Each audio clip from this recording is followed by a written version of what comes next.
শিক্ষার্থীবৃন্দ, ইংলিশ পণ্ডিত চ্যানেল থেকে সকলকে স্বাগতম জানাচ্ছি। আশা করি তোমরা সকলে ভালো আছো। আজকের এই ক্লাসে আমরা আলোচনা করব অষ্টম শ্রেণীর নতুন শিক্ষা কারিকুলাম চ্যাপ্টার 6.4.3 পেজ নাম্বার 94 অর্থাৎ ইনফর্মাল রাইটিং নিয়ে। এখানে বেশ কয়েকটা ইলাস্ট্রেশন কিংবা ছবি দেয়া আছে, সেই ছবিগুলোকে আমরা 2 থেকে 3 সেন্টেন্সের মধ্যে বর্ণনা করব। সো কথা না বাড়িয়ে আমরা সরাসরি আমাদের মূল আলোচনায় চলে যাই। তোমাদের আনসার করতে সুবিধা হবে সেই জন্য আমরা এখানে উত্তরগুলো তৈরি করে দিয়েছি। যদি ভিডিওটি কাজে লেগে থাকে অবশ্যই চ্যানেলটিকে সাবস্ক্রাইব করতে ভুলবে না। Hello friends, it's Moumita's birthday, অর্থাৎ এই ছবিটাকে আমরা এখানে বর্ণনা করছি। এটা মৌমিতার জন্মদিন। We are having a super fun party to celebrate. আমরা একটা খুব আনন্দপূর্ণ একটা অনুষ্ঠানের আয়োজন করতে যাচ্ছি। Join us for games, cake and lots of chickens, অর্থাৎ বেশ কিছু মজাদার খেলাধুলা এবং কেক কাটা, এই বিষয়গুলোর জন্য আমাদের সাথে জয়েন করো কিংবা যুক্ত হও। দ্বিতীয় যে ছবিটা বেশ কয়েকজন ব্যক্তি দেখা যাচ্ছে যারা নামাজের পরে কোলাকুলি করছে। ইটস ঈদেই, the Muslims have just finish the prayer. ঈদের দিন মুসলিমরা তাদের নামাজটা সবেমাত্র কমপ্লিট করেছে বা শেষ করেছে। নাও দে আর এমব্রেসিং, এখন তারা একজন আরেকজনকে কোলাকুলি করছে। And exchanging greetings with each other, একজন আরেকজনের সাথে তাদের কুশল বিনিময় করছে। তারপরে তৃতীয় যে ছবি সেটা বেশ কয়েকজন ব্যক্তি, এখানে পহেলা বৈশাখের একটা ব্যানার দেখা যাচ্ছে।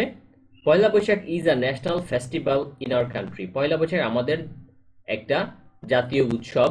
We celebrate the start of Bengali new year with lots of tasty food and colourful festivities, অর্থাৎ এই দিনটা আমরা বেশ কিছু মজাদার খাবার দাবার এবং খুবই রঙিন সাজসজ্জার সাথে উদযাপন করে থাকি। We see some people in a procession on the occasion of Poila Baishakh. এই দিনটাতে আমরা দেখি বেশ কয়েকজন ব্যক্তিকে যারা মিছিল কিংবা র্যালি নিয়ে বের হয়ে থাকে। তারপরে আমাদের যে ইলাস্ট্রেশন কিংবা ছবিটা আছে সেটা আমরা এখানে একটা বিয়ের ছবি দেখতে পাচ্ছি। Hey, congratulations on getting married, তোমাদের বিবাহের জন্য তোমাদেরকে অভিনন্দন। Wishing you a lifetime filled with love, joy and lots of happy moments together, তোমাদের সারা জীবন আনন্দ এবং ভালোবাসায় পূর্ণতা পাক। Cheers to the new leads, অর্থাৎ নতুন এই বিবাহের জীবনটাকে তোমরা উপভোগ করো। তারপরে এখানে বেশ কয়েকটা স্টুডেন্ট দেখাচ্ছে যারা পাহাড়ি এলাকায় আসছে। The students of school have come to hilly area on study tour, অর্থাৎ একটা স্টাডি ট্যুর কিংবা শিক্ষা সফরে বিদ্যালয়ের বেশ কিছু শিক্ষার্থী একটা পাহাড়ি এলাকায় ঘুরতে এসেছে। The teacher is guiding the students, যেখানে শিক্ষক স্টুডেন্টদেরকে বিভিন্ন পথ পরিদর্শনার নিয়ম বুঝিয়ে দিচ্ছেন। দে আর হ্যাভিং ফান, তারা অনেক বেশি মজা করেছে। এই ছিল আজকে আমাদের ক্লাস। যদি এই ক্লাসটি ভালো লেগে থাকে অবশ্যই চ্যানেলটিকে সাবস্ক্রাইব করতে ভুলবে না এবং বন্ধুদের মধ্যে শেয়ার করে দিবে। আশা করি তোমরা অবশ্যই চ্যানেলটিকে সাবস্ক্রাইব করে চ্যানেলের পাশেই থাকবে।